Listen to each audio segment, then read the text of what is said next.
तो ताल ठोक के आज का पहला सवाल है, क्या डीएसपी अयूब पंडित की हत्या का मास्टरमाइंड मीरवाइज उमर फारूक है? क्या पाकिस्तान के पैसे से कश्मीर में सुपारी किलिंग कराई जा रही है? क्या अलगाववाद के नाम पर आतंकवाद फैला रहे हैं हुर्रियत कॉन्फ्रेंस के नेता? क्या हुर्रियत और आतंकवादियों का गठबंधन रोकने में सरकार नाकाम रही है? और ताल ठोक के आज का पांचवां सवाल है, पाकिस्तानी दलालों को कश्मीर में आतंक फैलाने की आज़ादी कब तक मिलेगी? आपको बता दें कि हमारे साथ कौन कौन से मेहमान आज इस कार्यक्रम में शामिल हो रहे हैं। संबित पात्रा बीजेपी के प्रवक्ता हैं, वो बीजेपी सेंट्रल कमेटी में ओडिशा से आते हैं। राकेश सिन्हा आरएसएस के जानकार हैं, दिल्ली यूनिवर्सिटी में एसोसिएट प्रोफेसर हैं। मेजर जनरल विशंबर दयाल हमारे साथ होंगे, वो रक्षा विशेषज्ञ हैं, थल सेना के मुख्यालय में डेप्यूटी डीजी रह चुके हैं। शबनम लोन हमारे साथ हैं, सुप्रीम कोर्ट की वकील हैं, जम्मू कश्मीर से ताल्लुक रखती हैं, अक्सर कश्मीर से जुड़े मुद्दों पर आप उनको अपनी बात रखते हुए देखते हैं। इनाम उल नबी हमारे साथ हैं, वो जम्मू कश्मीर की अवामी इत्तेहाद पार्टी के प्रवक्ता हैं, पहले पत्रकार भी रह चुके हैं। आप सबका स्वागत है ये बताते हुए कि 1.5 मिनट का समय आपको पहले सवाल के जवाब में मिलेगा। मेजर जनरल विशंबर दयाल अब से कुछ सेकंड के बाद हमारे साथ इस कार्यक्रम का हिस्सा बनेंगे और कांग्रेस ने आज भी इस कार्यक्रम में अपना प्रवक्ता नहीं भेजा है। इनाम उल नबी, ऐसे आजादी दिलाना चाहती है हुर्रियत कश्मीर को, अपने ही लोगों को, अपने ही पुलिस अधिकारियों की हत्या करवाकर? क्या बात करते हैं आप? ये पहले आपको ये कंफर्म करना था उसको किस चीज़ ने गन उठाने पर मजबूर किया। आपको ये देखना था कि 16 दिन से पहले जिसकी हिस्ट्री नहीं रही हो वायलेंस की, उसको गन उठाने पर मजबूर किसने किया? और आज जब वो मारा गया बेचारा, तो आज आप उसको कोई और इल्ज़ाम लगा रहे हो। आप पुलिस का स्टेटमेंट देख लीजिए। पुलिस स्टेटमेंट कह रहा है पहले कि ये पिछले 17 दिन से मिलिटेंट बना है, 17 दिन से ये अंडरग्राउंड हुआ है। अगर ये 17 दिन का पहले मिलिटेंट है तो मार्च अप्रैल मई के इंसिडेंट इस पर क्यों इल्ज़ाम लगाए गए हैं जो पुलिस प्रेस नोट में है? आप किनको बेवकूफ़ बना रहे हो? Rather than you will discuss who has forced him to take to arms, आप तो इस पर कोई और इल्ज़ाम लगा रहे हो। आप मुझे बताएं जुबैर तुरी को मिलिटेंट किसने बनाया? आप मुझे बताओ कि डॉक्टर अजहर को मिलिटेंट किसने बनाया? आप वो चीज़ डिस्कस कर लीजिए, कौन इन बच्चों को गन उठाने पर मजबूर कर रहा है। आप मुख्तलिफ इल्जाम देते रहते हो। आप रियल इशू को एड्रेस करना चाहिए rather than discussing। मैंने वही डिस्कस करने के लिए आपको बुलाया। क्या मीरवाइज ने इसको हत्यारा बनाया? मैंने तो यही पूछने के लिए बुलाया आपको। क्या मीरवाइज ने हत्यारा बनाया उसे? मेरी बात सुनिए। इतना बुरा क्यों लग रहा है आपको मीरवाइज पे आरोप आ रहा है? तो मीरवाइज पे आरोप आ रहा है तो आपको इतना गुस्सा क्यों आ रहा है? आराम से कह लीजिए अपनी बात। पांथो पुलिस स्टेशन में उसके खिलाफ तो आपने कभी बात ही नहीं की। शबीर जो लेक्चरर था 2016 में लींच किया गया, उसके कातिल तो पता है, सबों को पता है, उसके खिलाफ आपने कभी बात नहीं की। उसका दोहराना, उसके कातिल पकड़े गए कि? इनामुल नबी, 1.5 मिनट खत्म हो गया, पर मैं फिर वापस आपके पास ही आ रहा हूं दोबारा, क्योंकि आपकी बात पूरी नहीं हो पाई और फिर आखिर तक आप बोलते रहेंगे, अच्छा नहीं लगेगा, आपका मुंह हिलता दिखाई देता रहेगा, आवाज जाएगी नहीं। सर मैं फिर पूछ रहा हूं, आप कह रहे हैं ये बता दीजिए उसको हत्यारा किसने बनाया। मैं पूछ रहा हूं क्या उसको मीरवाइज ने हत्यारा बनाया? इसीलिए बुलाया था उसको कि आओ मस्जिद में आओ, उसके बाद वहां किसी एक को मारना होगा और उसकी सुपारी किलिंग करवा दी उससे। ये तो मैं पूछ रहा हूं। डोंट इंडल्ज मीरवाइज साहब in it. Don't indulge Mirwaiz साहब। वहां लोगों को किसने बुलाया था? उसको आप देख लीजिए। उसको वहां लोगों को किसने बुलाया था? पत्रकार साहब ये तो बता दीजिए। आप मेरी बात सुनिए। आप पत्रकार टर्न नेताजी ये तो बता दीजिए कि वहां लोगों को किसने बुलाया था? वहां किसने कहा था सब लोगों को कि आओ मस्जिद में? वहां तकरीर कौन करता है मस्जिद में? किसकी है वो? ये तो बता दीजिए। जनाब जामिया मस्जिद है, वहां खुतबा नहीं होगा था और क्या होगा? वहां कौन सा ऐसी कोई सियासत डिस्कस हुई? वहां पर तो नमाज अदा की गई, वहां पर तो शब खानी हुई रात भर, और बाहर का किसको पता था कि बाहर क्या हुआ है? आप क्या बता रहे हैं? अच्छा, इसमें मीरवाइज साहब बीच में कहां से आए? वहां लोगों को किसके आह्वान पे लोग इकट्ठे हुए थे ये आपको नहीं पता? वो हमारा मजहबी मरकज है। Jamia Masjid is our capital, religious capital there. We can have prayers there. उसमें कौन सी गलत बात है? जामिया मस्जिद में नमाज नहीं होगी उसके लिए बुलाने की किसी को जरूरत नहीं है। ये अकीदे की बात होती है। ठीक है सर, ये अकीदे की बात होती है। Okay sir, okay sir. Amarnath यात्रा भी चल रहे हैं, उधर कौन किसको बुलाता है? क्या बीजेपी किसी को बुलाती है? ये अकीदा है, जिसको अकीदा होगा वो कंपेयर मत करिए वो मीरवाइज फारूक के साथ। संबित पात्रा, 2 सवाल है मेरे। मीरवाइज साहब चीफ प्रीस्ट ठीक है, हो गया आपका हो गया सर। आप क्यों बीच में बोलते हो? आपका हो गया सर। आप क्यों बीच में बोलते हैं? ठीक है, आपका हो गया ना, हो गया आपका, रुक जाइए अब। सर अब मैं आपसे पूछ रहा हूँ, आपकी पुलिस दो तरह के वर्शन दे रही है और उन्होंने सही सवाल उठाया। आपकी पुलिस वैसे तो कहती है कि ये लड़का जो है बाद में आतंकवादियों में शामिल हुआ जब उसने हत्या कर दी अयूब पंडित की। उसके बाद आपकी पुलिस 4 तारीखें भी बता देती है, 16 अप्रैल को इसने हमला किया, 21 अप्रैल को इसने हमला किया, 30 अप्रैल को इसने हमला किया। पहले पुलिस ये तो तय कर ले कि ये पहले से आतंकवादी था या ये बाद में आतंकवादी बना। देखिए, आतंकवादी तो स्वाभाविक रूप से होगा और आतंकवादी रहने का स्वाभाविक रूप से होगा मतलब पैदाइशी आतंकवादी होते हैं क्या? नहीं, मैं बता रहा हूँ ना, आतंकवादी देखिए, किसी आतंकवादी को हम यहाँ एक्सक्यूज ना दे। नहीं मुझे आपने कहा स्वाभाविक रूप से स्वाभाविक रूप से होगा, मतलब स्वाभाविक रूप से का मतलब क्या है? कंप्लीट स्वाभाविक रूप से इसलिए क्योंकि जो अयूब पंडित को हत्या करता है वो आतंकवादी तो कहलाएगा, और क्या कहलाएगा। मैं उसे आतंकवादी मानता हूं, चाहे कोई उसे आतंकवादी माने या ना माने। दूसरी बड़ी बात है, आतंकवाद से पहले ट्रेनिंग भी लेता है। ट्रेनिंग के दौरान वो क्या करता है, घटनाएं जिस प्रकार से बम फेंकने की बात पुलिस ने कही है, स्वाभाविक रूप से उसी ट्रेनिंग के दौरान उसने बम इत्यादि फेंका होगा। बाद में जब मिलिटेंसी ज्वाइन करता है उसके बाद वो हत्या करता है अयूब पंडित की। पुलिस अगर कुछ करती नहीं है तो पूछा जाता है क्यों करती है। जब पुलिस अयूब पंडित के हत्यारे को मारती है तो बोला जाता है कि हत्यारे को क्यों मार दिया, ये तो बेचारा बड़ा अच्छा आदमी था, ये हत्यारा नहीं था। देखिए, अभी ये जो नवी था, ये नवी कह रहा था कि किसने मजबूर किया बंदूक उठाने के लिए। वो ये तो मान गया कि बंदूक उठाया था, मगर मजबूर किसने किया बंदूक उठाने के लिए। मैं आपको बता दूं, आतंकवाद के लिए कोई बहाना, कोई एक्सक्यूज नहीं होता है। गरीबी अगर कश्मीर में है तो गरीबी उड़ीसा और बंगाल में भी है। ये जरूरी नहीं है कि अगर कश्मीर के लोग बंदूक उठा ले, पत्थर उठा ले, तो उड़ीसा और बंगाल के लोग भी पत्थर और बंदूक उठा लेंगे। ये बहाने ढूंढने की प्रक्रिया बिल्कुल बंद होनी चाहिए। दूसरी सबसे बड़ी बात है, जहां तक मीरवाइज फारूक का विषय है, आप देखिए, मैं तो मानता हूं बड़ी स्पष्टता के साथ जिस प्रकार का वीडियो यहां सामने आया, मीरवाइज फारूक भी इसमें जरूर शामिल होंगे और यह विषय धीरे धीरे सामने आएगा भी। इन्वेस्टिगेशन चल रहा है। आपको लगता है राकेश सिन्हा जी मीरवाइज उमर फारूक के इशारे पे हत्या हुई? देखिए, जिस मस्जिद में वो अपना कथित रूप से प्रवचन दे रहे थे, कैसा प्रवचन दिया कि वो भीड़ बाहर आती है, एक सुरक्षाकर्मी जो आपकी सुरक्षा के लिए था उसे मारा। उसका 2 संदेश है। ये कोई सामान्य हत्या नहीं है। इसका संदेश यह है कि जो भी पुलिसकर्मी देशभक्ति दिखाएगा, भारत की भक्ति दिखाएगा, उसको बर्दाश्त नहीं किया जाएगा, चाहे उसका कौम कोई भी हो, उसका संप्रदाय कौन भी हो। यह इस हत्या के द्वारा एक संदेश जम्मू कश्मीर के उन मुसलमान पुलिसकर्मियों को दिया गया जो देशभक्ति के लिए अपना काम कर रहे हैं। दूसरी बात देखिए, हिजबुल मुजाहिदीन और ये जो प्रवचन देने वाले लोग हैं, इनके बीच एक ऑर्गेनिक संबंध है, एक सिम्बियोटिक संबंध है। एक धर्म के आधार पर लोगों को रिक्रूट करते हैं, दूसरा उसको टेररिज्म में लाता है। तो ये मैं कहता हूँ डिवीजन ऑफ लेबर है। इस डिवीजन ऑफ लेबर के तहत ही जब मीरवाइज ने लोगों को प्रेरित किया, और उसी प्रेरणा, मीरवाइज बाहर क्यों नहीं आया? जब लिंचिंग हो रही थी तो क्या शांतिपूर्ण हो रही थी? क्या शीशे के बंद घर में लिंचिंग हो रही थी? मीरवाइज एक धर्म गुरु यदि हैं और लिंचिंग हो रही थी, उनके समर्थक थे, वे बाहर आते तो लिंचिंग नहीं होती। तो मैं कहता हूं इससे सीधा सीधा मीरवाइज का संबंध है। मैं आपको बता दूं, 2008 में आईएसआई ने लगभग 1800 करोड़ रुपए इकट्ठा किया था सिर्फ भारत में टेररिज्म फैलाने के लिए। ये आईबी के सोर्स का रिपोर्ट था। आज उसकी मात्रा 3 गुना बढ़ गई है। ठीक है शबनम लोन, ऐसे होगी आज़ादी की लड़ाई अपने लोगों को मार के? जी, जो आप दिखा रहे हैं, ये मेरी बात सुन लीजिए, ये बहुत सीरियस मसला है। हम सब लोगों ने मिलके कश्मीर में डीएसपी की लिंचिंग पे हमने कहा कि इन तमाम कातिलों को पकड़ लो। सब्जेक्ट मैटर है इन्वेस्टिगेशन एंड इंक्वायरी, वो बताएगा पुलिस का कि क्या हुआ। आप कह रहे हैं मीरवाइज इन्वॉल्व है, आपको हक है कहने का, मैं कहती हूँ नहीं है। मगर मैं ये कह रही हूँ कि इस केस को अगर कोई हल कर पाएगा, मीरवाइज के बगैर कोई मदद नहीं कर पाएगा इसमें इन्वेस्टिगेशन में, क्योंकि वो सब लोग जो बाहर लिंचर्स थे और जो बाहर देख रहे थे वो उनको आइडेंटिफाई कर सकते हैं।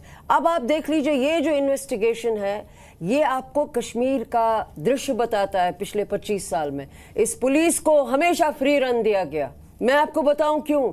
इसी नौहटा में मेरे वालिद को इसी तरह से कत्ल किया गया था और आपको मालूम है यही इन्वेस्टिगेशन की उन्होंने। एक लड़का उठा के, सुनिए, एक लड़का उठा के उन्होंने इसी तरह कहा हमने मार दिया, हमने ये जी इसमें इन्वॉल्व था अब्दुल गनी लोन के कत्ल में। वही बात दोहराई जा रही है आज। ये इस लड़के को जो उठाया है इन्होंने, और आप कह रहे हैं 10 दिन से ये मिलिटेंट बना था। अगर ये इन्वॉल्व था तो ये इसको मारना नहीं चाहिए था, क्योंकि he was link to the entire conspiracy. इसको जो पुलिस ने एनकाउंटर करके मारा है, उस पे भी इंक्वायरी होनी चाहिए कि पुलिस किसको बचाना चाह रही है। और दूसरी बात, इस वक्त भी वही सरकार है मुफ्ती वालों की। उस वक्त भी 2002 में जब मेरे वालिद के कत्ल की इंक्वायरी नहीं हुई थी, ये वही दृश्य रिपीट हो रहा है। मैं एक समझ नहीं पा रहा हूँ चीज, आपके वालिद का कत्ल हुआ, उन्होंने जवाब में एक लड़के को मार दिया, बस यही हुआ। एक मिनट, और कोई केस नहीं हुआ, कोई ट्रायल नहीं हुआ। मेरा सवाल सुन लीजिए ना। उसके बाद आप उन लोगों की पैरवी कर रही हैं जो ऐसे ही लड़के क्रिएट करते हैं, बजाय इसके कि आप उसके उलट होती। मैं किसी की मैं अभी भी आपने कहा मैं मीरवाइज के साथ हूं। यस, मैं मीरवाइज, सुनिए, मीरवाइज जब 14 साल का था तो उसके बाप का कत्ल हुआ। मेरा वालिद वहां गया और उसकी वालिदा को कहा ये मेरा बेटा, हमको कहा आपका भाई है। लेकिन मेरे वालिद को मीरवाइज ने, सुनिए, मीरवाइज ने, सुनिए, जिसको आप गाली दे रहे हैं आज। सुनिए, मेरे वालिद को इन्होंने अमेरिका से बुलाया, इनके वालिद की एनिवर्सरी थी और वहीं इनकी आंखों के सामने उनका कत्ल हुआ और हुर्रियत के तमाम नेता उनको वहीं छोड़ के चले गए और एक ड्राइवर ने मेरे बाप की लाश गाड़ी में लाई। अब मगर मेरा सवाल इस मुल्क से और उस गवर्नमेंट से है, मुफ्ती और अब्दुल्लाज कोई SIT नहीं हुई, कोई इंक्वायरी नहीं हुई और इतने बड़े लीडर की हत्या हुई। वाजपेयी पीस प्लान जो था वो मेरे वालिद का था। आपको लगता है आतंकवादियों की सरकार बन जाती तो आपके लिए SIT बना देते, है ना? ना मुफ्तियों की बनती, ना अब्दुल्लाओं की बनती, तो हुर्रियत वालों की बन जाती तो SIT बना देते। मुफ्ती आतंकवादियों के साथ नहीं मिले थे। मैं कह रही हूँ मुफ्ती मोहम्मद सईद उधर जमात इस्लामी की वजह से पावर में आए थे। और क्या ये भी एक सवाल है, क्या उनको बचाने के लिए SIT नहीं हुई? क्या उन लोगों ने जिन्होंने मेरे बाप की हत्या की और आज जो DSP की हत्या हुई है, उन लोगों को बचाने के लिए ये सरकार आगे? आपको मीरवाइज के खिलाफ खड़ा होना चाहिए, क्योंकि मीरवाइज मैं सरकार को आप गलत बोल रहे हैं। हो गया मैडम। अब बिशंबर दयाल साहब को सुन लीजिए, बोलिए सर। देखिए रोहित जी, मैं पिछले जब से इस बहादुर DSP की वहाँ लिंचिंग हुई है उसी दिन से एक बात बार बार दोहरा रहा हूँ और फिर दोहराऊंगा, ऐसा लगेगा मैं वही शब्द बोल रहा हूँ। जिस प्रेमिसेस के अंदर उस प्रेमिसेस का कोई भी मालिक है, मीरवाइज साहब उसके मालिक हैं, वहाँ से वो हर रोज़ उनके समर्थक आते हैं, धार्मिक लोग जिनको ये बोलते हैं वो उनका प्रचार सुनते हैं। उसी प्रेमिसेस में एक DSP की लिंचिंग की है और अगर ये कल जो एक उग्रवादी मारा गया और यही अगर उसका मेन मुख्तार था तो मैं समझता हूं बात सीधी सीधी स्पष्ट है। पहले दिन से मैं एक बात कह रहा हूं कि डर किस बात का है? उस मस्जिद को आप लॉक कर दीजिए साहब कंप्लीटली, जब तक इंक्वायरी खत्म नहीं होती। मीरवाज साहब को अरेस्ट कीजिए, मैं पहले दिन से कह रहा हूं।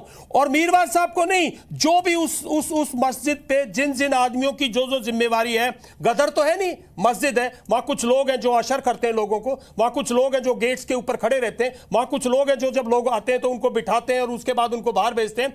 वो जो भी लोग जिम्मेवार हैं उन सबको अब तक जम्मू एंड कश्मीर पुलिस ने अरेस्ट क्यों नहीं किया?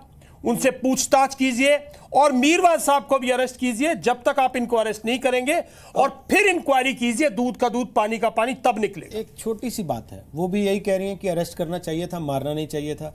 किनको नहीं, वो तो देखो मैं उस पर बताता हूँ साहब का एनकाउंटर है, एनकाउंटर है साहब, वो मरा, एनकाउंटर है। सर एक सेकंड, मैंने कहा उसको खामोश किया गया ताकि सारा राज पता ना चले। एक सेकंड सर, आप भी कह रहे हैं कि उनको अरेस्ट करना चाहिए जम्मू कश्मीर पुलिस को कार्रवाई करते हुए, वो तमाम लोग जो वहां पे मौजूद थे, ये भी यही कह रही हैं कि उनको अरेस्ट करना चाहिए, मार नहीं देना चाहिए। किसको नहीं साहब? जो एनकाउंटर है उसमें किसको पता है? ये जो पुलिस ने एनकाउंटर किया उसको तो एनकाउंटर करेगी, उसको मारेगी। मैं कहता हूं एक सेकंड, इनामुल नबी की आवाज खोल देते हैं, वो बड़ी देर से बोल रहे हैं। नहीं, ये जो एनकाउंटर है, जो एनकाउंटर है वो तो उसको खामोश किया गया है। इस लड़के को इनामुल नबी आपको आवाज नहीं थी, किसको मालूम था? उसके बाद पहचान हुई है, एनकाउंटर के बाद पहचान हुई है कि है कौन। उनके वकील वहां भी बैठे हैं, उनसे सुन लीजिए एक बार। बोलिए इनामुल नबी, बोलिए। मुझे बताइए, जो अभी हमारे दोस्त वहाँ कह रहे थे मस्जिद को बंद करने के लिए, क्या इतना वेनम है आपको अगेंस्ट मुस्लिम्स एंड मस्जिद कि आप मस्जिद को बंद कराना चाहते हो? साहब हमारे देश में मंदिर बंद हुए जहाँ गदर हुआ है, हमारे देश का सबसे बड़ा सिक्किम का सबसे बड़ा मंदिर बंद हुआ है। ये मस्जिद क्या है? ये देश है साहब, इस देश ये देश है, यहाँ कहाँ नहीं है, ये देश है और इस देश की संख्या है। मैं कहता हूँ अगर मस्जिद के अंदर से तलवार निकलती है बारूद निकलती है तो बंद करो उस मस्जिद को। अगर आप हरमिंदर साहब पर हमला कर सकते हो, अगर आप क्या बात करते हो साहब, दुभाइत कैसी इस देश में, उग्रवाद के खिलाफ दुभाइत कैसी। अगर मीर अवाज उग्रवादियों का साथी है, उसने वालिंचिंग करवाई है, तो उस मस्जिद को बंद करो, उसको ताला लगा दो, इंक्वायरी करो, मीर अवाज को ठोक दो जेल में। अगर आप हरविंदर साहब पे हमला कर सकते हो, इस देश में दुभाइत नहीं हो सकती धर्म के नाम पर। हुई है, अगर नहीं हुई है वहाँ सारी दुनिया ने देखी है साहब, कोई अगर मगर नहीं है, सारी दुनिया ने देखी है। हिंदुस्तान में भी मुसलमानों कोई ये मुसलमान और हिंदू की बात नहीं है। हम मुसलमान हिंदू और किसी धर्म की बात नहीं कर रहे, हम क्राइम की बात कर रहे हैं, क्राइम स्थल की बात कर रहे हैं, क्राइम स्थल पर क्राइम करवाने वालों की बात कर रहे हैं। पुलिस का काम है। अरे साहब, पुलिस का काम है, पुलिस का काम इस देश का काम है, ये देश जवाब मांगता है। अगर पुलिस ना काबिल है तो इस देश का नागरिक जवाब मांगेगा। 20,000 के लोगों में मीरवाइज को क्या पता होगा बाहर क्या हुआ है, वो बता दीजिए आप। आपकी आवाज सुनाई कैसे देगी जब तक वो चिल्लाते देखिए इन्होंने कहा सेल्फ कॉन्ट्रडिक्शन। नेचुरली जब एनकाउंटर होता है जो पुलिस वाला, उसको थोड़ी पता है कौन नाम का टेररिस्ट है। देखिए कंट्रडिक्शन, देखिए क्या कॉन्ट्रडिक्शन है। 4 आदमी उग्रवादी फायर कर रहे हैं साहब, बाद में लोग पहचान करते हैं, सिक्योरिटी फोर्सेस को इनपुट मिलता है। कहाँ है बताइए ना वकील आप साहब, क्या कॉन्ट्रडिक्शन है। आप कॉन्ट्रडिक्शन आपने कहा गहरी साजिश, कोई गहरी साजिश नहीं है साहब। क्या बात करते हो, एक टोली को इनपुट मिलती है रोहित जी, एक टोली को इनपुट मिलती है, वहां 4 उग्रवादी हैं, कुछ ज्यादा मिल जाती है कभी कभी, उस इनपुट के ऊपर सिक्योरिटी फोर्सेस रेड करती है, वो टेररिस्ट को मार देते हैं, उसके बाद लोग पहचान करते हैं कि हाँ यही है वो लोग। उसको बचाने क्यों नहीं आई? ठीक है, चिल्लाइए मत सर। क्या बोल रहे हैं? अच्छा सर चिल्लाइए मत ना, आराम से इसको बचाने नहीं आए साहब सर, एक इसको बचाने नहीं आए। अभिशंबर साहब एक सॉरी बोलिए। सॉरी, कोई दिक्कत नहीं सर, आप देखिए आज जो अखबारों में पढ़िए आया हुआ है कि पुलिस उस आप भी अखबारों से बोलते हैं सर, आपकी सरकार है, आपकी बुलवा लीजिए। आप तो नबी साहब से कीजिए, ज्यादा बुलवा ले रहे हैं, हमको तो बुलवा लीजिए। आप ऑफिशियल वर्जन तो दिया कीजिए, आप भी अखबार लेके आ जाते हैं, फिर अगले दिन आप आते हैं कि देखिए अखबार में झूठ छापता है। आपको शायद आप नबी जी सर से डिबेट करवाइए, कोई बात नहीं। पात्रा जी, मैं रोहित जी आज आपत्ति दर्ज करता हूं जी, आपने इसको एनकाउंटर कहा। मुझे इस बात से ऐतराज है कि आप भी पुलिस और आर्मी के वर्शन में होल्स देख रहे हैं, आप भी सोच रहे हैं कि जैसे आतंकवादी को मारा गया वो आतंकवादी नहीं है। मैं यहां अकेला, मैं और मुझे लगता है राकेश सिन्हा जी और हम दोनों अकेले लोग 2 व्यक्ति हैं जो कह रहे हैं कि वो आतंकवादी है। क्यों लगता है? मैं कह रहा हूं आप भी आपने हथियार उठा लिया। बिल्कुल, मैं तो कहता हूं देश के खिलाफ मारा गया और यहाँ पे आप लोग छाती पीट पीट के आतंकवादी के लिए रो रहे हैं। अरे 10 और मारने चाहिए थे, ये 3 क्यों मारे? और 10 मारो। और आप और नबी जितना छाती पीट के रोएंगे उससे कुछ नहीं होने वाला है। गद्दारों के रोने से आतंकवादी बच जाएंगे ऐसा नहीं होने वाला है। और रोहित जी पहली बात तो है पुलिस आके प्रवक्ताओं को ब्रीफ नहीं करती है, करना भी नहीं चाहिए। आईबीआई के हमें ब्रीफ नहीं करती है। आप रिपोर्ट पढ़िए अखबारों में, जो रिपोर्टर्स जाके रिपोर्ट करते हैं उन्होंने कहा है रतलाम गांव में तीनों का जब इंफॉर्मेशन आया पुलिस वहां पहुंची, पुलिस इनको अरेस्ट करना चाहती थी, पुलिस इनको अरेस्ट करना चाहती थी मगर ऊपर से गोली चली, उसके बाद पुलिस ने गोली चलाया और ये आतंकी मारे गए। गोली नहीं भी चलाते तो मार देना चाहिए था आतंकियों को। दूसरी बात है, सुन लीजिए, जहां तक देखिए 3M का ये सवाल है, अब बोलने दीजिए। मुस्लिम को मारना चाहते हो आप? मुस्लिम सबर कर लो, इनाम साहब सबर कर लो थोड़ा सा। मुस्लिम सबको एक ब्रश में हमें पेंट करने की आवश्यकता नहीं है, मगर रेडिकल इस्लाम एंड इस्लामाइजेशन एक क्या एम है? आप सुन तो लीजिए, आप सुनती नहीं है ना, आप अपने भाई की बात सुन रहे हैं, हमारे भी बात सुनिए। मुस्लिम मॉस्क एंड मदरसास तीनों के विषय में मुझे बोलने दीजिए। तामिल टाइगर का कौन सा मजहब है? तामिल टाइगर का है, तीनों एम के बारे में बोलने दीजिए, मैं बोल सकता हूँ। कौन सा मजहब है? देखिए मुस्लिम्स के बारे में मैंने कहा कि सभी मुस्लिम्स को आप एक ब्रश में पेंट मत करिए। इस्लामाइजेशन और रेडिकल इस्लाम के खिलाफ आप भी बोलिए, मैं कहूंगा। दूसरी बात है मॉस्क। आप देखिए खुद मस्जिद से ही ये कॉल आता है आजादी का कॉल, ये खुद उमर अब्दुल्ला ने ट्वीट भी किया है और आप कश्मीर में दिखाते हैं कि फ्राइडे के नमाज के बाद ये पत्थरबाजी बढ़ जाती है। क्यों बढ़ जाती है? मस्जिद में अगर आप अल्लाह के पास जाने के तरीके समझाते हो कश्मीर में, तो कोई अल्लाह के पास जाने के तरीकों के बाद आगे पत्थर फेंकेगा? अरे राम के बारे में बोलने की हिम्मत भी मत करना। आप राम के पास पहुंच भी नहीं सकते हैं, समझ गए? बिल्कुल कॉपीराइट है। राम के बारे में, अल्लाह के बारे में नहीं बोल रहा हूं, अल्लाह के बारे में नहीं बोल रहा हूं, मीर फारूक के बारे में बोल रहा हूं, ये मीर फारूक के बारे में बोल रहा हूं। जी आपने 3 चीजें कही सर, एक सेकंड। अरे देखिए खुद स्पोक्सपर्सन बने, वहां पत्थर पहुंचे अयोध्या में, वहां तो अरे आप बताइए, मैं बोल रहा हूं, सुनिए बताइए, गलत बोल रहा हूं। एक सेकंड रुकिए। मस्जिद में क्या सिखाते हैं ये ऐसे कौन है कहने वाला शुक्रवार मेरे के राम का बाद, नाम लेने? अच्छा, एक सेकंड रुकिए। अरे आप भगवान सबके लिए सबके लिए हैं। आप भगवान राम के लिए सबके लिए नाम ले रहे थे। आप अभी दंगों के भगवान राम का नाम ले रहे थे। सर एक सेकंड इनामुल नबी, हिसार में इनामुल नबी, मस्जिद के इनामुल चौखट के नबी, कहाँ हिसार चले गए इनामुल भैया? नबी, इनामुल नबी, पाकिस्तान जाओ हिसार के इनामुल बदले। नबी, प्लीज शांति रखिए थोड़ी सी। आप आपको चिल्लाए जा रहे हैं, निकलना है लगातार यहाँ से। चिल्लाए जा रहे हैं, आपको चिल्लाए जा निकलना है रहे यहाँ हैं। से। इनामुल नबी, आपको निकलना है। इनामुल आपको नबी, देखिए Please, this sir, is sir, radical sir, नहीं sir, नहीं सुनिए, आपको निकलना कोई है यहाँ से। radical ये है। कोई मजाक की भाषा नहीं मुसलमानों को है। ये हर मारो। डिबेट में वो कहते हैं radical नहीं आपको है। निकलना है भाई यहाँ के से, लिए और मैं मुसलमानों हर को दिन इस आदमी मारो। के साथ डिबेट गौ करता हूँ बैठ अच्छा के। एक मैं सेकंड हर बार कहती हूँ मैडम, एक अगर ये सेकंड। मुझे कहते हैं पाकिस्तान जाना है, मैं इनको कहती हूँ आपको मेरे साथ चलना है। नहीं मैं क्यों जाऊँ मैं भैया? एक सेकंड, आप जाइए, अब नबी जाएगा अब ना आप साथ इधर में। उधर की बात छोड़ के वापस मुद्दे पे आएंगे। नबी एक सेकंड यहाँ रुके, से। एक सेकंड रुके, एक सेकंड रुके, आपको निकलना है यहाँ से। इनामुल नबी मैडम, पहले आप इन्हें चुप करें, मुझे लगता है आपकी भाषा बेहतर समझेंगे। नहीं बोल के देख लीजिए, क्या पता आपके कहने से चुप हो नहीं जाए। नहीं आप है ना? मैं तो कह ही रहा हूँ लगातार, वो सुनने को तैयार नहीं होते ना। फिर आवाज बंद कर दूंगा तो कहेंगे कि रोहित जी, कश्मीरियों की मैंने आवाज बंद सुना, कर रहे मैंने हो। सुना। उधर से ये भी नहीं मानते कि मैं हिंदुस्तानी हूँ। प्लीज थोड़ा सा रुक जाइए इनामुल नबी, शांति रखिए। आप राकेश जी चुप हैं लगातार। Okay, okay. मैं ये कह रहा हूँ, इन्होंने कहा मुस्लिम्स, मॉस्क्स एंड मदरसाज, ठीक है। इन्होंने रेडिकल कहा, इस्लाम, एक सेकंड, मुस्लिम से इन्होंने कहा आपको- सारे मुसलमान नहीं, जो रेडिकल इस्लाम को वहां पर प्रमोट कर रहे हैं, Yes. आतंकवाद के नाम पर, ISIS के नाम पर झंडे लेके वहां खड़े होते हैं। वैसे यहाँ पे रेडिकल मैडम, एक सेकंड। हिंदुइज्म है ही नहीं। मैडम, एक है। सेकंड। ओहो। मैडम एक सेकंड, मैडम एक सेकंड, एक मतलब सेकंड, बताइए। एक सेकंड, एक हाँ सेकंड। बिल्कुल मैं- रेडिकल्स हैं जो शबनम मार रहे जी, हैं मुसलमानों को। शबनम जी, शबनम जी, शबनम जी, जुनैद को सीट शेयरिंग के लिए जुनैद के साथ सीट शेयरिंग की लड़ाई हुई है। शबनम जी, उसको हिंदू मुस्लिम का ठीक है, रंग दीजिए। फिर ठीक है, छोड़ देते हैं। आप ब्रेक ले लेता हूं मैं, ब्रेक ले लूं क्या? इनामुल नबी, अच्छा चले। हिंदी समझते हैं ना सर? आप हिंदी बोल रहे हैं तो मुझे यकीन है समझते भी होंगे। हाँ, तो पत्थरबाज मैं तो हर तब से जगह कह रहा हूं पत्थर- मुसलमानों के लगातार, पीछे शांति मत रखिए लगिए, आप खुदा का वास्ता आपको। प्लीज। लिंचर Please. हमेशा लिंचर ही रहेगा। मैडम लिंचिंग वो कर रहे हैं इस समय सरकार बैठ के। भी Please, मुसलमान और के आपके साथ खिलाफ, मिलने की अगर कोशिश कर मीडिया रहे भी हैं कि आपको भी मुसलमानों के लिंचर खिलाफ, बना फिर दें। समझिए, उनको मुसलमानों का रोकिए, बेहतर हिंदुस्तान में खुदाई होगा। है। राकेश जी, ये मुस्लिम्स, मस्जिद और मदरसा, ये पिछले 2 दशक से लगातार बीजेपी जो है कोशिश करती रही है। अभी आपने भी हवाला दिया था कि IB की रिपोर्ट थी, इतना इतना करोड़ रुपया आया था, ऐसा हुआ था।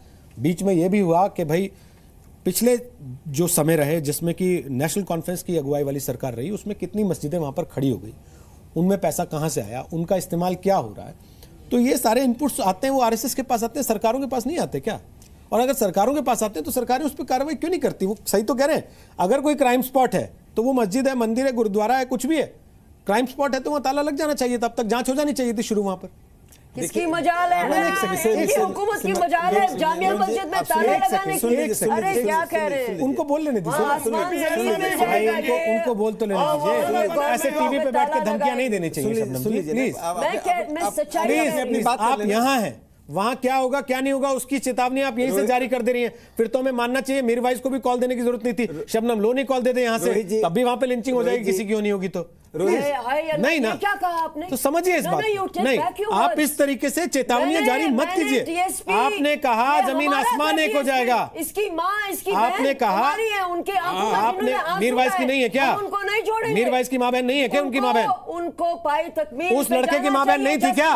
वो अगर कश्मीरी था उस लड़के की माँ बहन नहीं थी क्या? उसकी माँ बहन अयूब पंडित की माँ बहन क्या उस लड़के की माँ बहन नहीं थी अगर वो कश्मीरी था तो? अयूब पंडित की माँ बहन और बीवी की किसी ने चीखें नहीं सुनी? आपने सुनी उनकी बातें? अभी उनकी चीखें, सुनवाऊं वो आपको तो दोबारा? खुद मीरवाइज को कैसे मारना धाड़ धाड़ चाहती के थी। रो रही हैं? वो तो सुना आपने वो कैसे मीरवाइज का नाम लेने के रो रही मीरवाइज हैं? को मारना चाहती थी। हमारे कश्मीर में पिछले 25 साल से ये आवाजें आ रही हैं, लेकिन आप लोगों ने सुना शबनम जी, तो 25 साल से तो आप ही के कारण आ रही है, किसके कारण आ राकेश रही जी पूरा कर है? ले सर, वापस आप ही लोगों ने कश्मीर नहीं ये 25 साल से आप ही के कारण आ रही है आवाज ये। ने कहा मैं पाकिस्तान का शुक्रिया तो आप बीजेपी के खिलाफ क्यों बोल रही है? मैं बोल लूं क्या? जिनके साथ मैं बोल लूं क्या? मैं अपनी बात रख लूं क्या? ओके। वही है, अच्छा शबनम वही जी, सब कुछ है, शबनम जी, वही वहाबी है, शबनम जी, वही खिलाफत है। अच्छा, शबनम 25 लोग, साल से हम थे संबित बीडीपी के पात्रा, साथ। शबनम जी, 25 साल से संबित हम थे पात्रा। बीडीपी के साथ। आपने एक पॉइंट मुझे जरूर बोलने अगले दीजिए। 40 मुझे- सेकंड। नहीं एक पॉइंट मुझे एक जरूर- बार में बोल लीजिए, देखिए, उसके बाद नहीं बोलेंगे जब वो बोलेंगे ठीक है, अक्षरधाम में जब हमला हुआ था, फिर ये अक्षरधाम चले 70 लोग मारे गए थे वहां। आपको पता है वो कहां से पकड़ा गया था? वो मुफ्ती मोहम्मद सईद के एक मिनिस्टर की रेजिडेंस से पकड़ा गया वो लड़का, और कांग्रेस के साथ मिलके उसके बाद 10 दिन के बाद आपका कहना है कि सारा कश्मीरी आतंकी है, यही कह रही है ना? क्योंकि आप थोड़ी देर पहले उमर अब्दुल्ला को भी आप आतंकी कह रही थी। ठीक है, उसका क्या कसूर है? कोई कसूर नहीं है, मगर आप ही लोगों ने बनाया है। वैसे आप ही लोगों ने आतंकवादियों को आश्रय देके नॉर्मल कश्मीरी को गड्ढे में झोंक दिया है। जी, मैं आप लोगों को एक बात बता देता हूँ। आप पढ़े लिखे सभ्य लोग हैं, आप तो वकील हैं, सुप्रीम कोर्ट में वकालत करती हैं। हमारे दर्शक लिख रहे हैं स्टूडियो को मछली बाजार बना दिया आज आप लोगों ने, तो हमें लगता है टीवी बंद कर देना चाहिए। अगर आपको लगता है लोग आपकी बात सुने, कर दें तो फिर ठीक है, फिर आप बताइए, हम बुलाए नहीं करें। समझे इस बात को? आप आती हैं इसलिए ताकि लोग आपका व्यू पॉइंट सुने। अगर आप चाहते हैं कि लोग नहीं सुने तो वैसे ही बता दीजिए फिर। आप तो समझे ना इस बात? जैसे मैंने मैडम, तो मैं बार बार कह रहा हूँ थोड़ी सी शांति रखें। राकेश जी को सुन लेना एक बार। मैंने आपसे कहा था आप अपनी बात पूरी कर ले, फिर राकेश जी बोले। राकेश जी बोलिए। एक बात जो आपने कहा, मुस्लिम जो संबित जी ने उठाया, मुस्लिम मदरसा और मॉस्क।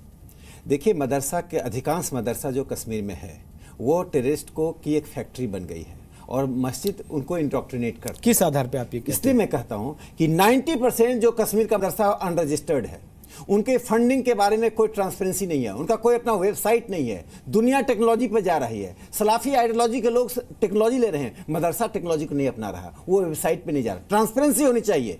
एक स्कूल हिंदुस्तान में है, वो वेबसाइट पे वो अपना दे रहा है। एक दूसरा मैं कह रहा हूं, मीरवाइज के बारे में लोन जी क्या बोल रही हैं आप? सर्वोच्च न्यायालय में प्रैक्टिस कर रही हैं। आप कह रही हैं कि इनकाउंटर हुआ तो षड्यंत्र था, लेकिन मीरवाइज षड्यंत्र का हिस्सा नहीं, इसकी जांच हो। मीरवाइज ने यदि षड्यंत्र नहीं किया तो अयूब पंडित की हत्या किसने की?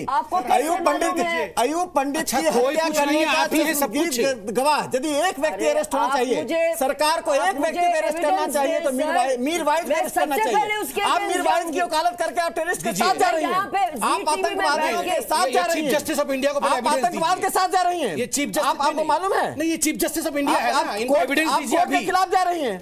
दो बातें मैं कहना, अपनी बात समाप्त करता हूं, दो बात करके। एक कश्मीर भारत का अभिन्न, अरे बुरहान 5 साल नहीं हुए इनको। नहीं, कोई गुरूर नहीं है। आतंकवादी को ठोक के मारेंगे।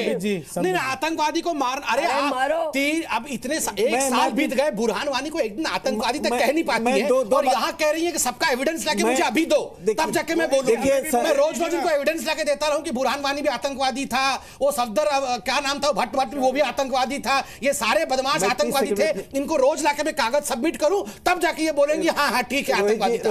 अरे जो सामने आपके पिता का कत्ल हो गया, उससे बड़ा एविडेंस एक बेटी को क्या चाहिए बताइए? रोहित जी, लेकिन मुझे आप अपनी पिता की लाडली बेटी है। अच्छा, मैं मेरी बात हिंदुस्तान ने इंसाफ नहीं दिया। They made it a political madam, Hindustan ने आपको आजादी दी कि आप हिंदुस्तान में बैठ के हिंदुस्तान पे सवाल मारेंगे। हिंदुस्तान ने आपको पासपोर्ट दिया, हिंदुस्तान ने आपको पढ़ाया लिखाया, हिंदुस्तान ने आपको वकालत करने की इजाजत दी है। आप हिंदुस्तान में बैठ के इंसाफ मैं देता हूं, आप सवाल का जवाब दीजिए। आप ये बताइए, एक सवाल पूछता हूं, आप ये बताइए, कश्मीर में रेडिकल इस्लाम और सलाफी आइडियोलॉजी काम कर रहा कि नहीं? ये जितने नाम है, सुन लीजिए, बस लास्ट सेंटेंस सुनिए। जैसे मोहम्मद हो, कि अलकायदा हो या ISIS हो, ये टेरर शॉप्स हैं। हमके इनके साइन बोर्ड से मतलब नहीं है, इनका ऑब्जेक्टिव एक ही है, हिंदू क्लींसिंग। आप बताइए, जिन लोगों ने जिस दिन कश्मीर पंडितों ने, एक कश्मीरी पंडित आतंकवादी क्यों नहीं निकला? आपने कहा रेडिकल हिंदुइज्म है। जिस दिन कश्मीरी पंडितों को में से 10 आतंकवादी निकल जाता ना, उस दिन ये पता चल जाता कि पाकिस्तान क्या है, हिंदुस्तान क्या है। ये हम एथनिक क्लींसिंग कर देते, लेकिन हम नहीं करते, हमारा चरित्र नहीं है। इतने कश्मीरी पंडित गए, होमलेस हुए, निर्वासित जीवन जिए, एक व्यक्ति ने बंदूक नहीं उठाया। यह है इस्लाम और हिंदुइज्म का अंतर, इसको समझ लीजिए, और कभी भी दोबारा आप रेडिकल हिंदुइज्म नहीं बोलिएगा। आप गलत बोल रहे हैं। किश्तवाड़ में हमारा कश्मीरी पंडित लड़का जो था, वो बाज़ाब्ता तौर कमांडर था एक यूनिट का। अरे एक क्या बात कर रही है? धर्म हो गया उसका। उसके कारण क्लींसिंग। अच्छा, आप सुन लीजिए, एक सेकेंड। आपने सही कहा मैडम, एक सेकेंड। हिंदुइज्म रेडिकल हो ही नहीं सकता है। जिस दिन हम रेडिकल हो गए, पाकिस्तान में आपसे निपट जाएगा। हो जाए प्लीज। मैडम सुन लीजिए, जरूरत पर मैडम सुन लीजिए, हम सुन लीजिए। राकेश जी, जरा हो जाए। शबनम जी, मैं भी मानती कि शबनम आपकी जी, ये धमकियां जो है, शबनम जी, मुझे नहीं लगता, शबनम जी, मुझे नहीं लगता आप लोगों को इस तरीके से पर्सनल, यहाँ आप लोग, मैं कह रही हूँ रेडिकल हो एक काम कर लें, आप बाहर चले जाएं, आराम से पर्सनली बैठ के बात करें, चाय भिजवा देता हूं मैं आप लोगों के पास। अगर आप व्यूअर्स को एड्रेस करने आए, व्यूअर्स को एड्रेस करके बात नहीं कह रहे हैं एक दूसरे के साथ हो जाए, नहीं नहीं बिल्कुल नहीं, मैं कह रही हूँ हो जाए, बिल्कुल नहीं, खत्म करें शबनम जी, शबनम जी, बिशंबर दयाल साहब को सुन लीजिए। बिशंबर दयाल साहब, सेना जब सामने देखती है बंदूक तभी गोली चलाती है। सेना जब सामने देखती है कि सामने कुछ ऐसी चीज है जहां पे उसे जरूरत है देश की सुरक्षा के लिए एक सख्त कदम उठाने की, तभी गोली चलाती है, या कि धर्म देख के गोली चला देती है? देखिए रोहित जी, बड़ी दुख की बात है कि एक इतना बड़ा मुद्दा है हमारे सामने जो कि ओपन टेररिज्म का है।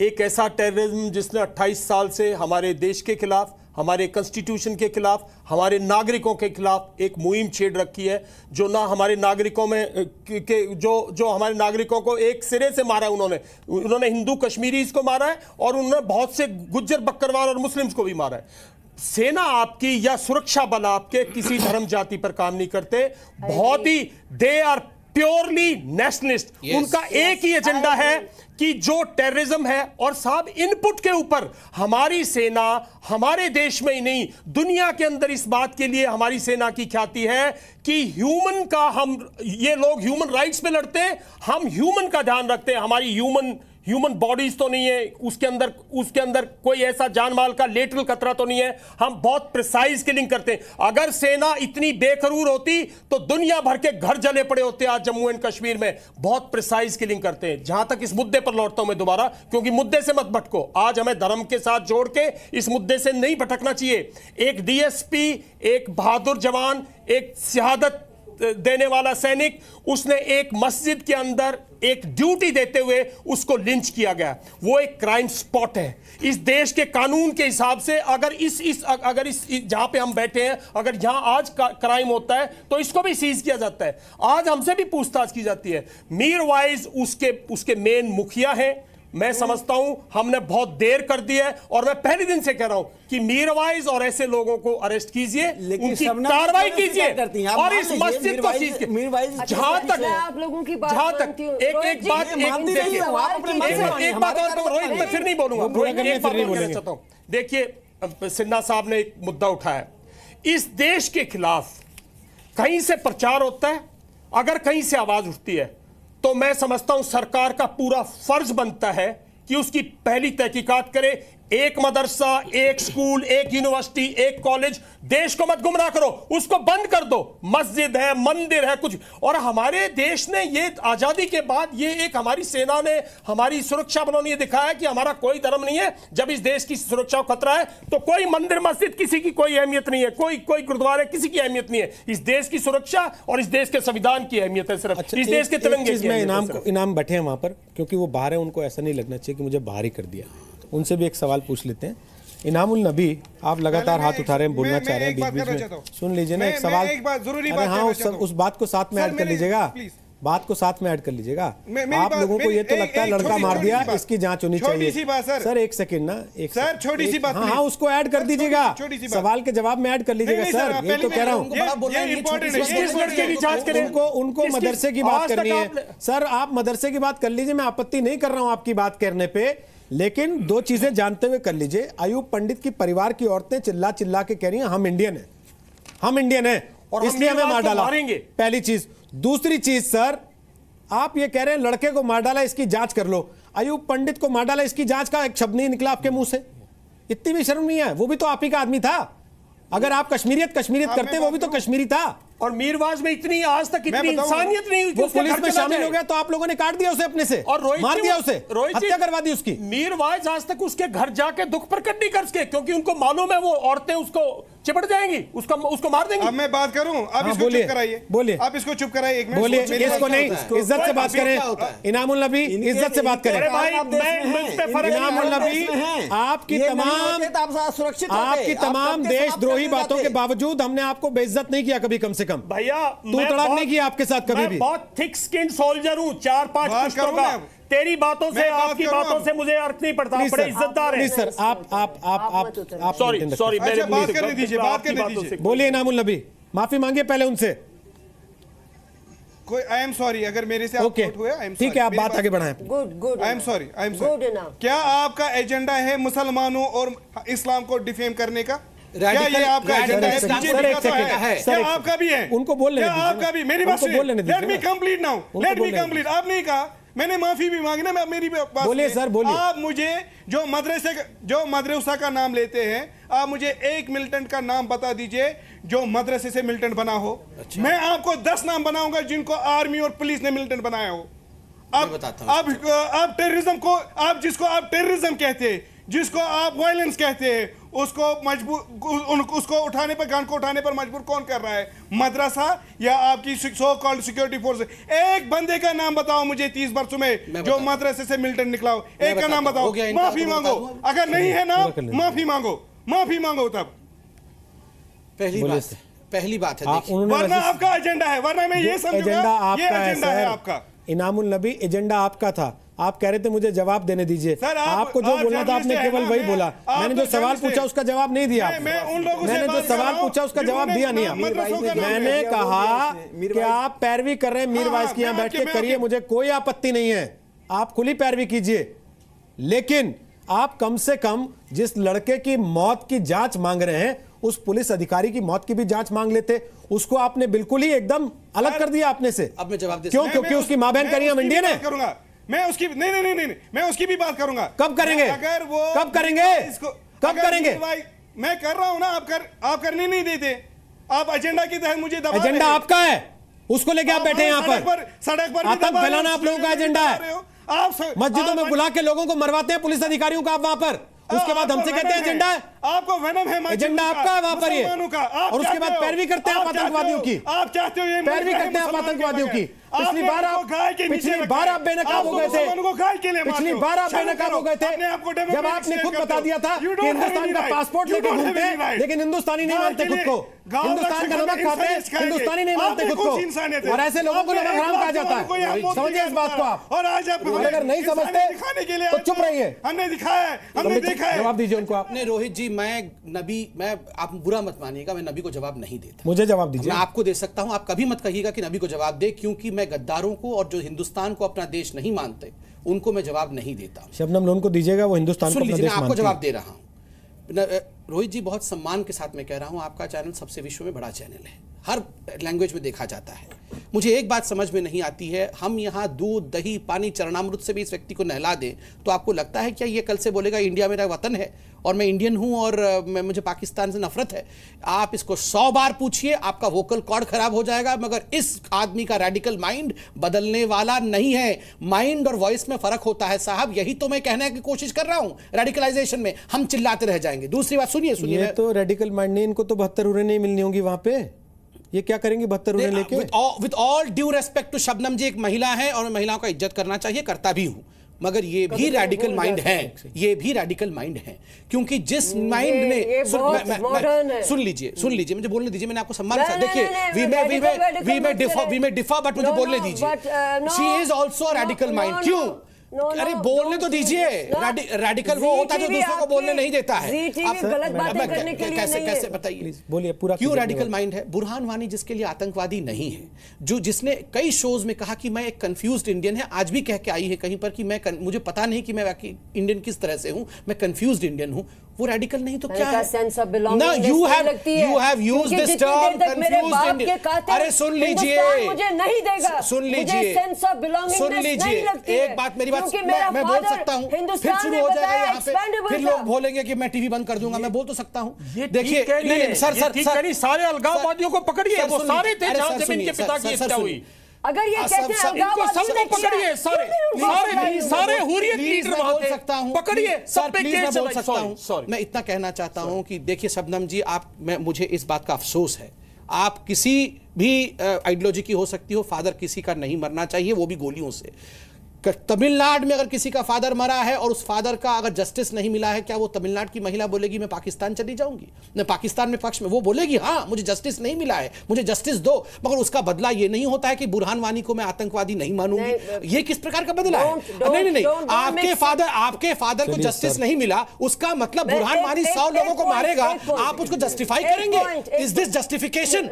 ये रेडिकलाइजेशन है, और रेडिकलाइजेशन नहीं कहेंगे तब तक हम आगे नहीं बढ़ सकते। चलिए मैं आप सब लोगों के साथ एग्री करती हूं। आप सच्चाई टेस्ट कर रही हैं। बुरहान वानी को आतंकी कह नहीं सकती, आप टेस्ट करने चलिए कौन सच्चा है कौन झूठा है। बहुत छोटा था। आपके फादर साहब की भी तस्वीरें मैंने मस्तगुल के साथ देखी थी। ऐसा नहीं है वो कोई उसको न्योता देने नहीं गए होंगे कि आना हमारे घर खाना खाना। किस लिए गए थे सर? किस लिए गए थे उसके पास? जो आपके गवर्नर थे वहां पर, उन्होंने भेजा था शांति का पैगाम लेके। नहीं, वो पैर पड़े थे सब लोगों के किसी तरह से बचाव इस वादी को। इस वक्त आप लोग ऐसा करते हैं, आपकी इंटेलिजेंस वाले डिबेट आपके फादर पे नहीं है, करते हैं, बाहर दूसरा करते हैं। नहीं ये डिबेट आपके फादर पे नहीं है मैडम। नहीं सुनिए, मेरे फादर पे डिबेट जितनी देर तक नहीं होगी शबनम जी, तो कश्मीर में शांति नहीं होगी। ओह माय गॉड, ये फादर पे डिबेट करने से शांति होगी? नहीं होगी। तो ये मनीष शंकर अय्यर क्या कर रहे हैं? एक बेटी जो अपने बाप के लिए इंसाफ नहीं मांग पाएगी, what is her self worth? Nothing. You can ask for Insaf, but उसका मतलब है कि बुरहान वानी को आप आतंकवादी नहीं बोलेंगे। आप सब लोग क्या बोल रहे हैं? मीरवाइज इसमें इन्वॉल्व, आपने भी कहा। बिल्कुल, मैं तो शबनम जी पहले दिन से कह रहा हूं। चलिए मैं सबसे पहले दिन मेरे खिलाफ मुकदमा कर दो इस बात में। मैं तो पहले दिन से कह रहा हूं। नहीं अब मैं आपको एक्सेप्ट कीजिए, सरगना है। मैं तो पहले दिन से कह रहा हूं। बिशंबर साहब आपने कहा इनकी पुलिस नहीं इनसे पूछिए, पुलिस का कोई व्यक्ति उनके घर गया, उनकी इन्वेस्टिगेशन हुई, ask them please, ask them. ये हीरोगिरी करने की जरूरत नहीं है। हीरोगिरी नहीं, हीरोगिरी नहीं, हकीकत है। शबनम जी, आप भी अपनी कॉन्स्टिट्यूएंसी में एड्रेस कर रही हैं, सबको पता है। इनामुल नबी शांत रहिए आप। आप पूछिए इनसे, इनामुल नबी प्लीज पूछिए बिशंबर साहब। देश का खाके पाकिस्तान का गाने वालों को हम ज्यादा देर नहीं झेल पाएंगे। मैडम प्लीज, आपको लगता है आप भी इनामुल नबी की आवाज है? आपको लगता है इनामुल नबी और आप सेम आवाज है? आपको लगता है? एक चीज बताइए। नहीं, आपको लगता है तो मैं अभी बंद कर रहा हूँ। चलिए मैंने आपकी बात मानी। आप भी इनामुल नबी की आवाज है? वहाँ की पुलिस मीरवाइज के घर गई है, उनको इन्वेस्टिगेट करने। एक शबनम जी को मैं कुछ बता। शबनम जी, जब से उन्होंने उरी पर अटैक किया था, हमारी सेना ने एक मुहिम छेड़ रखी है कि पाकिस्तान की इस चाल को कामयाबी नहीं, पाकिस्तान के घर में जाके मारेंगे। आप तब से लेके आज तक हमारी सेना के और हमारी सिक्योरिटी फोर्सेस के ऑपरेशन देखिए। आज आपका जवान साहब, आप एक टेररिस्ट कहीं से बंदूक खोलता है, अगले 24 घंटे में 24 घंटे में उसका बंद नहीं। मैं हल बता रहा हूं, सुन लो ना मुझे, सुन लो शबनम जी, मेरी बात सुनो। मैं बात कहना चाहता हूं, मैं वही बात कहना चाहता हूं, मैं ये बात कहना चाहता हूं।